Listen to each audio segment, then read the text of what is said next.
What if the biggest thing keeping you stuck isn't your lack of potential, but the identity your brain has practiced the longest?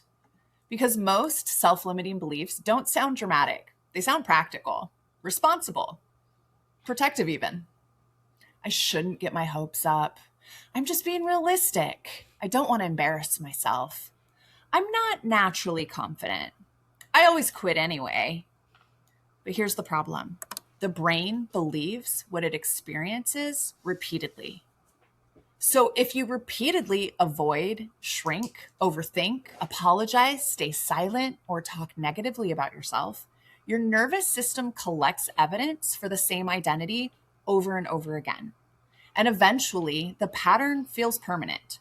So today, we're talking about how to actually begin rewriting self-limiting beliefs. Not through fake positivity, not through pretending fear doesn't exist, but through awareness, nervous system safety, repetition, and small actions that create new evidence for your brain to believe.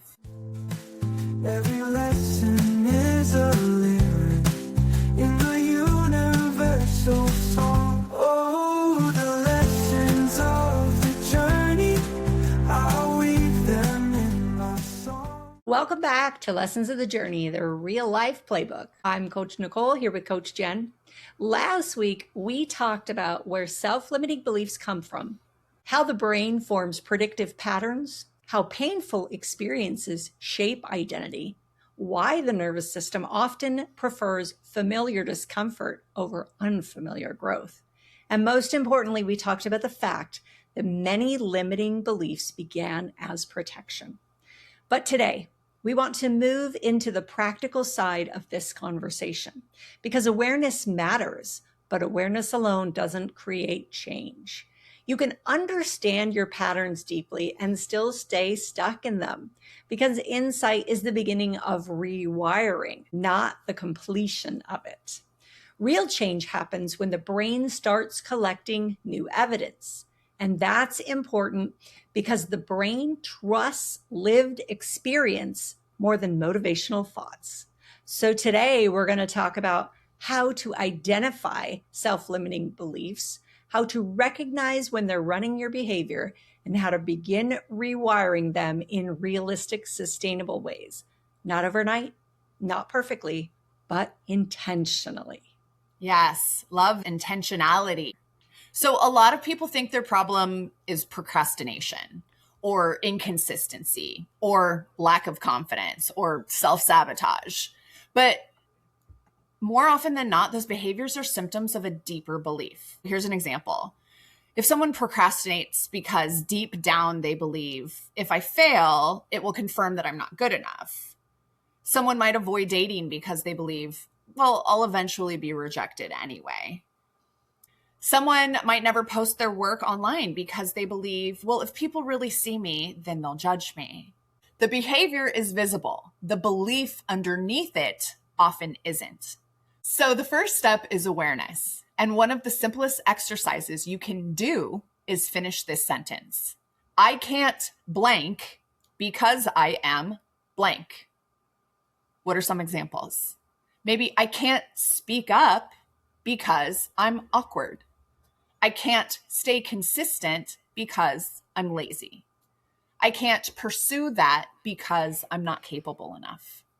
I can't rest because that means I'm unproductive.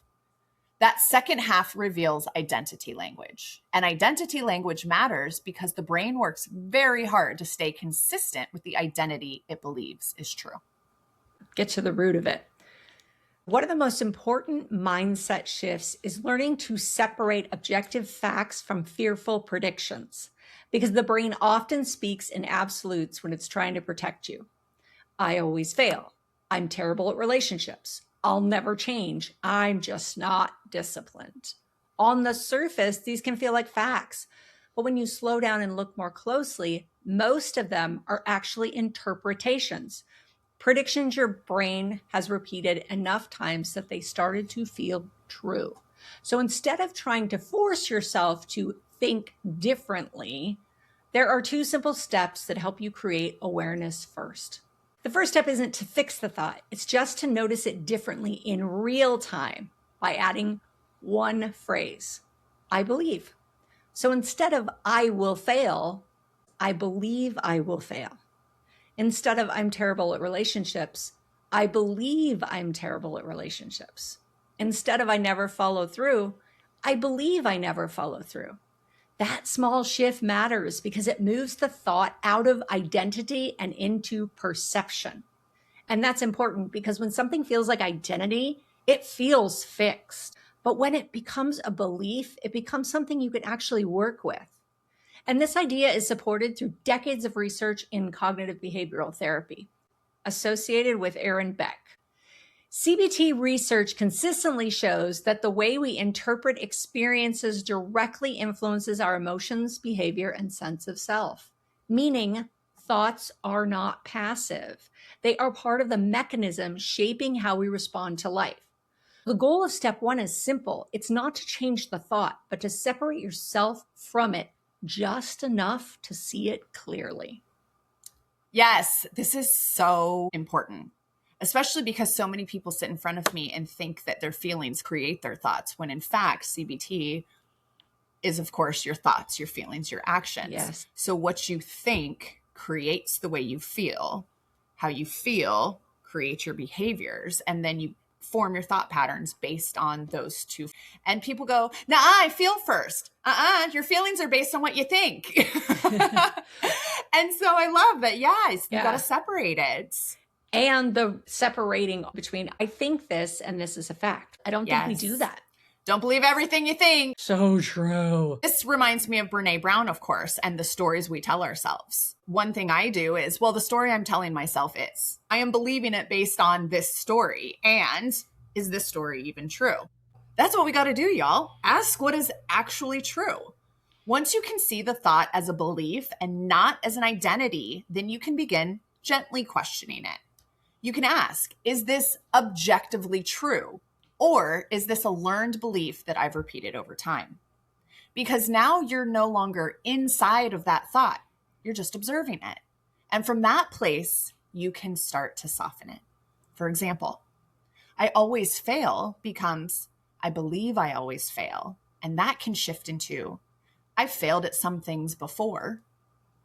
And then, because I'm human and we all have, I'm bad socially becomes I believe I'm bad socially. And that can soften into I feel anxious socially sometimes. Do you see that separation? I can feel it in the words. I never follow through becomes I believe I never follow through. And that can become I've struggled with consistency in certain areas. Oh my gosh, that's a different thing completely. Notice what's happening here. We are not arguing with the thought. We're not forcing positivity. We are making it more accurate, less absolute, less identity-based, and more flexible. So why does this matter? Because awareness is the first shift. Step one creates distance. Step two creates truth. And that combination is where real change starts. When you can see a thought as something you believe rather than something you are, you create just enough space to begin working with it instead of being inside of it. And that space is where rewiring eventually becomes possible. Because awareness creates flexibility, and flexibility creates change. I feel like that whole thing is just a mic drop. Like, why did we never learn this? This is so simple to me. I feel like you could teach that to a kindergartner. We should teach this to kindergartners. This is the shit we should have learned in school, Nicole. Yes. It's the idea of creating identity. This hits so hard for me because this is the book I'm writing, The Language of Healing. If we separate the language, oh God, our brains are such liars. It just lies to us all the time. I read a quote, and I can't remember exactly what it said, but it's something to the effect of the brain is the problem. It lies to us all the time. The heart is where the truth is. And I thought that's interesting because I do feel like all of these statements have so much heart and love into them. If I say I believe, then I have more love for myself than to give myself these absolutes that just aren't true. Yeah, this is powerful. Yeah. And how do we talk to our friends? We care so much for our loved ones that we come from the heart space. But when we talk to ourselves, we come from the head space. We could shift that, talk to ourselves the way that we talk to our friends from the heart space. that says I'm human and I'm here and I understand, all of this would become a little bit easier. Agreed. Let's talk about why positive affirmations sometimes don't work. I think this is important because a lot of people feel discouraged when affirmations don't magically change their mindset. But the reason affirmations often fail is because the brain rejects statements that feel wildly disconnected from lived experiences. If someone deeply believes I'm a failure, repeating I'm amazing and unstoppable may actually create internal resistance. And the nervous system just doesn't believe it. That's why bridge beliefs are so powerful. That's such a great phrase, Nicole. A bridge belief. Isn't I've not heard that before. I think this is wonderful. And this is what we should be teaching versus positive affirmations. Yes. And your nervous system is going, I call bullshit. Yeah. So bridge beliefs create movement without demanding perfection. I'm amazing demands perfection. I'm wonderful demands perfection. Things like I'm learning. I can improve through repetition. I don't need certainty to begin. My patterns aren't permanent. I can build trust with myself slowly. I've survived difficult things before. These are statements that feel believable, and believable thoughts are easier for the brain to practice consistently. I think this is such an important message, and I really wish we would have this conversation more. What's just 5% nicer that you could say to yourself? Yes. And most people will go, oh, I know I'm supposed to say this outlandish thing. No, you're not, because that doesn't work anyway. The self-help world wants you to think that works, but it doesn't. You can't get there. It's kind of like when you look at Maslow's hierarchy of needs, and they talk about if you're in survival mode, you can't get to the high thrive mode. You have to pass through the modes. Yes. And that's because we as humans, that's how we function. When we're in survival mode, we have to climb to the thrive mode. It's almost like we take a ladder and we say, you're on the first rung, jump to the 20th rung. Yep. I can't physically do that. My body, my nervous system cannot physically jump from I suck to I'm amazing. Yes. And then it creates even more tension and you feel like you suck more because it's not working, these positive affirmations. Yes. But when you start saying things like I'm learning or I can improve through repetition, when I read those, I feel those. When I say those out loud, I go, oh my gosh, I believe that. Come up with something you believe. Yes. That's just a step better for you. That's it. Just a step better, because that one step is closer to what we were comfortable with.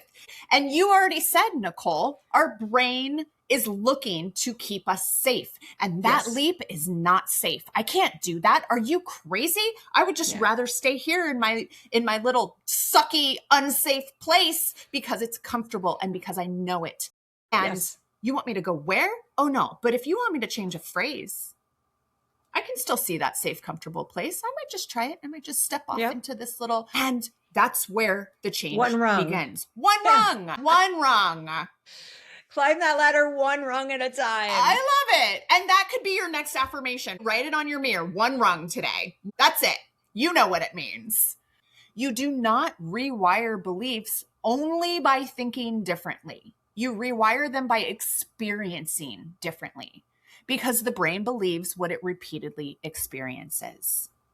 Which means if you want a new identity, you need new evidence. And that evidence usually starts very small, tiny contradictions to the old story. For example, if your belief is, I'm not confident, your contradictory evidence might be speaking once in a meeting, maybe posting one video, making one phone call, introducing yourself first, setting one honest boundary. If your belief is, I never follow through, your contradictory evidence might be keeping one small promise to yourself today. Not 10 promises, just one. Because consistency builds trust, and trust reshapes identity. This is where a lot of people accidentally overwhelm themselves. They try to become a completely different person overnight. But sustainable rewiring happens through repetition, not intensity. Small actions repeated consistently tell your nervous system, we can do this. This is survivable. This identity is flexible. maybe that old story, that old prediction I was working with isn't fully true. And over time, your brain begins updating the story. Those two tie in so nicely. Have a little bridge belief, and then you go, you know what? I'm going to do that. And then you do that little thing, and suddenly you feel just a touch more confident. That's how change happens. Yeah. I love this.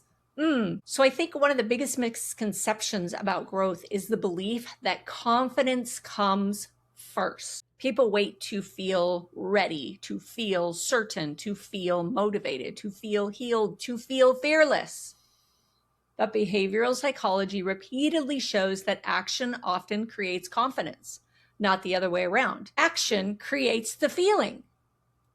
This connects beautifully with the work of Albert Bandura, whose research found that belief in our ability to handle challenges grows through experience and mastery. Yeah. In other words, confidence is often built through evidence, not positive thinking alone. So if you've been waiting to fully believe in yourself before taking action, you may be waiting for a feeling that only action can create. And honestly, I think that's freeing because it means you do not need complete certainty to begin changing your life. You just need willingness to practice something different. Yeah. One of the sayings that I love is bravery is not the absence of fear, it is walking through the fear. Yes. And I love that because that is true. When you meet brave people, your impression might be, well, that person has no fear. That's how they could do it. We're all humans. We all have fear.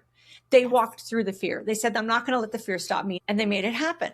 That's bravery. Yes. When you're brave to do something 5% different, that's bravery. Yes. And then you have the evidence that it happened. Here's a fun, simple story. And if you have children, this is a great way to help them build that evidence. I was at the beach just with a 6-year-old and we were waiting for a baseball game to start. So we popped over for the hour and we were just hanging out by the water. And there was a family and it was one little boy around his age and 2 younger sisters with the dad. You could tell that little boy, he was just like, I gotta be here with my sisters. Any day at the beach is a good day for me. But this kid was not stoked on this experience. And my 6-year-old, we're at the beach all the time. So he's just having a great time. He found a ball. And I said, hey, why don't you go ask that boy if he wants to throw the ball with you? And my 6-year-old is not as outgoing as I am. He goes, no, couldn't possibly. That's not happening. So I said it again. I go, do you see him? Look at his body language. Does he look like he's having a fun time? Not that it's my responsibility, just that I'm also trying to help my son expand himself. I wanted him to pay attention to the body language. He's asking me to play with the ball. I'm like, why don't you ask that little boy? It took like 3 or 4 nudgings, a little bit of pep talk along the way, and trying to understand what's the fear that my son has. He gets up the courage and he walks over to the little boy and he says, hey, do you want to throw the ball with me? Can I tell you the look on that little boy's face when my son approached him? That made my whole life. And that's what I wanted. But I also wanted my son to see that his ounce of confidence changed the experience for that little boy. And at the end of it, all I could do was, oh my gosh, babe, I'm so proud of you. Thank you so much for doing that. Did you see how brave you can be? That amount of confidence that it took to make a new friend. I'm just spewing like praises for this because I want it drilled into him that I can be fearful of rejection and still take the step. I must have talked about that for 4 days later. How brave you were asking him if he wanted to play and how happy he was. And my son's face just lights up. And I'm really trying to create evidence here for later on in life that we can do hard things. Sometimes we have to talk to ourselves like we're our own little 6-year-olds. Yes. I can do this. It's okay.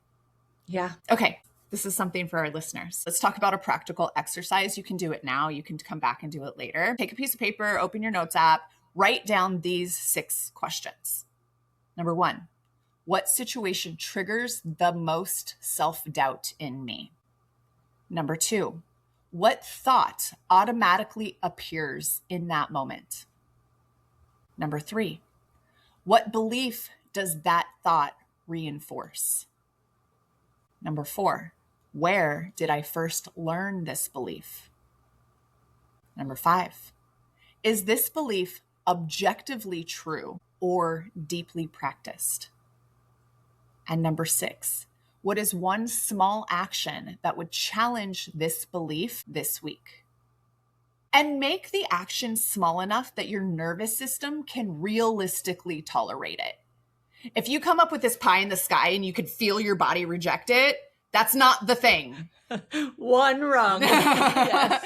Because here's the goal. The goal is not to overwhelm yourself. We really want to stay away from that because action does not happen in overwhelm. The goal is to create new evidence safely and consistently. I think you're right when you said action doesn't happen in overwhelm, or if action does happen in overwhelm, sometimes the response, at least for me personally, is, whew, I did it. I'm done. I'll never have to do that again. Or it's reactive or desperate. Yes. Yeah. It doesn't give you that reassurance.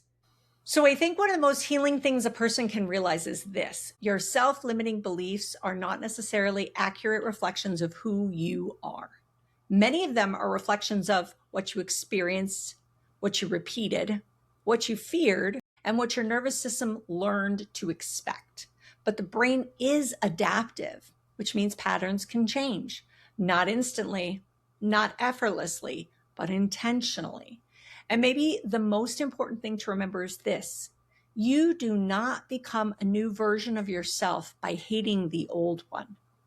You become a new version of yourself by practicing new experiences consistently enough that the brain begins believing something different. That is rewiring, that is healing, and that is possible. This is one of our more empowering episodes, and that is my takeaway. You said it. You cannot become new by hating the person that got you to where you are. This is the 4 agreements for me. You got to replace the old agreements that are not working for you. You don't jump to the top rung. You create a new agreement that replaces the old one that kept you stuck. But you cannot hate that person because you did it for a reason. That little child or your subconscious somehow got you there and that kept you safe, and that was a great thing. You can say thank you for that. It no longer serves me. Here's my next thing. Now work on that. This is so empowering, being in charge of how we get to show up for ourselves and for others. I love this. This is one of my favorite topics of all time. This just made me think of something. I wonder if we're actually creating a self-help society that's really more about self-loathing than self-help. Because when I think of some of the things that I've learned in the self-help world, a lot of them were more about truly hating who I was before instead of embracing who I was and making the shifts that are small. And that was such a big thing for me because I think in the world we talk about, oh, we had a paradigm shift. And a paradigm shift comes after many small things happen. And then you notice it. And it's what we call a paradigm shift. But the brain goes, we made this massive leap. Let's talk about the massive leap. It's like meeting someone who's successful, but not knowing the struggle they went through to get successful. It's the same thing. Oh, I can take these massive affirmations that just tell me I'm wonderful and I'm going to believe I'm wonderful. I call BS on that stuff. It's about the small shifts. It's about bringing in the I believe. I've been using this since I learned it. And I love how it really gives me space to say, wait a minute, but do I believe it? Instead of just saying I am. Yeah. Using the I am statement, that identity, I am this. Well, what if I just believe that I am this, which means it's not true, which creates space for me to create clarity around maybe sometimes that's true, but it's not always true. And it's definitely not my identity. And it's like, oh, holy moly, that was big. Yeah. And it's just this tiny thing. But also leaves room to believe something different. Yes. I think we forget that because we get so cocooned. We just start believing ourselves so much, forgetting that there are so many ways to get to the same destination. When we hold so tightly on the one way, oh, that's trouble. Because then we think that we have to navigate inside of those limitations. And there's just so much more out there and available. I already said it like 5 times, but this is one of my favorite topics. This is so empowering for me. It's pretty wonderful to be given tools that are so easy. Yeah. Really. Let's make this as easy as possible. And these are the things that actually work. Nothing in today that we have taught you is going to change you overnight. If you're looking to change overnight, you're probably going to set yourself back more than anything because you're going to try something like crazy to the 20th rung when you can't get there. And it's just going to make you feel worse. And then you're just going to get off the ladder completely and be like, screw it, I can't get up this ladder. You can get up the ladder, but start doing it one rung at a time. Yeah. I'd like to point out, I run into folks that I'm coaching and they fight so hard for these limitations. You offer an alternative and they're like, but And then they double down, triple down on the limitations that's keeping them stuck anyway. And I'm going to be the first one to tell you that if you're going to fight for your limitations, you get to keep them. I'm not going to try to convince you otherwise. You have to be of the belief that there is something else to believe and start from there. If you can crack open the window this much and let a little bit of light in to a new perspective, the whole world opens. Yep. It's incredible. Questions? Okay, Nicole. Yeah. What is part of adulthood that nobody prepared you for? Oh, Jesus. There's like a million things. I know. Okay. The most important thing about adulthood that nobody prepared me for is how to handle money. Oh. There's a lot of little things. The part that annoys me the most is that no one prepared me. When I was in school, at no time did I take a class that actually taught me how a mortgage works. Well, I'm going to buy a house at some point, or at least that's a goal. So why wouldn't you teach me how does a mortgage work so I can understand it? I mean, there's so many things about money that I had to go out and learn on my own. And because my parents didn't have the ability, my father bought his first house when I was in high school. Nobody had owned property except for my grandmother. So no one taught me about this stuff. And I see these videos of people talking to kids about money and explaining how things work. I don't know why we don't teach this stuff to young kids. I understand why parents don't, because most of us, all we know is what we were taught. Yeah, that's the big thing. I really, really wish someone had explained how to handle money as an adult. That's a good one. Yeah. That's the one that's been coming up for Bring me. back home ec. Yeah. Why did that go away? Everybody in the world needs to know how to sew a button, prepare some simple amount of food, balance a checkbook. Yes. Here's the thing, though. When it comes to how to sew a button, you can go on YouTube and say, show me how to sew a button, and you could probably get a video. But if you go on YouTube and say, tell me how to handle my money, it's like this massive can of worms. So it's a little harder when you don't even know the question to ask. And I guess that's the part that irritated me. I know how to say, how do you sew a button? But I probably wouldn't even have known how to say what are the costs involved in buying a house because I didn't get taught that stuff. Yeah. Well, you don't know what you don't know. No, so how are you going to come up with the exactly. questions if it's never been brought to your awareness? And it's hard for me to bring it all back because now I know so much of this stuff because I'm self-taught when it comes to money. And I'm really glad I've learned what I've learned. I'm 20 years behind because I could have been taught this in school and probably would have ignored it in school, but then brought it back out of my brain and said, oh, now I need to know all that stuff. Yeah. To your point, a friend who puts on finance classes here locally, I learned this. She said, go play Monopoly with your children. Play it once where nobody owns property and play it again where you on purpose are buying property and see the difference at the end of the game. Let your children watch what happens in the game with no property versus property.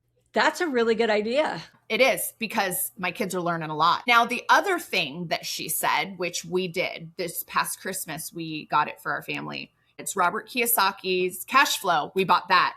And it teaches liability and assets. Yes. And the game is simple. End up with more assets than liability, you win at the game. You win at life. Yeah. Between the two of those, my 4, 6, and 11-year-old now use the language asset and liability. Nice. I love that. Because I agree so much with you. Nobody ever taught me that. All right. My question for you, Jen, is what do you value more now than you did 10 years ago? Family. So much family. Now that I have my own. I remember growing up and my mom would say to me, you'll just know when you have children. That was the dumbest thing to say to me because I grew up in an in-home daycare, best birth control ever, didn't want kids. So I was like, yeah, okay, don't care. Because I grew up in a place where I was never in need of anything. I wanted plenty. So I was probably a brat. I say probably to try to distance myself from the actuality of I was a brat. I just didn't understand really how important it is to have the ability, the tools to work inside of a family when there was trouble, to talk about values, to create relationships with the people close to you, how to solve problems without the way that we used to do. So many things, even with my friends that had a different kind of family, I never just got it because I was always being taken care of. And so not until I had my own and I started deciding that, oh, this matters so much. it made me closer with my immediate family too. My mom, my dad, my brother. My brother and I talk a lot more than we ever used to because I understand now the importance of family, the people that are the closest to you. You can also choose family. Here in Hawaii, we have ohana. I am including that, our chosen family, in family. You do get to choose the people in your life that matter the most as well. I happen to be choosing the people that I share blood with. Yeah, that didn't matter to me before, and it matters so much now. I get emotional about it because I also started learning how to feel. That's really what changed my ability to understand that it does matter so much to me. That's my answer. It's a beautiful answer. I love that. Thanks. If this episode resonated with you, share it with someone who's been stuck in old patterns or questioning themselves lately. And if you want to continue this work, I encourage you to actually do the awareness exercise from today's episode instead of just thinking about it. Because insight becomes transformation through practice. And if you enjoyed this conversation, make sure to follow the podcast and come back next week for another episode. Thank you so much for being here with us today. Keep questioning the stories your mind repeats automatically. Keep building evidence for the version of yourself you're becoming. And keep remembering that change rarely happens all at once. It happens through small moments of courage, repeated consistently over time. Until next time, enjoy the journey. Bye. Bye, everyone. Write your lines with passion, let your spirit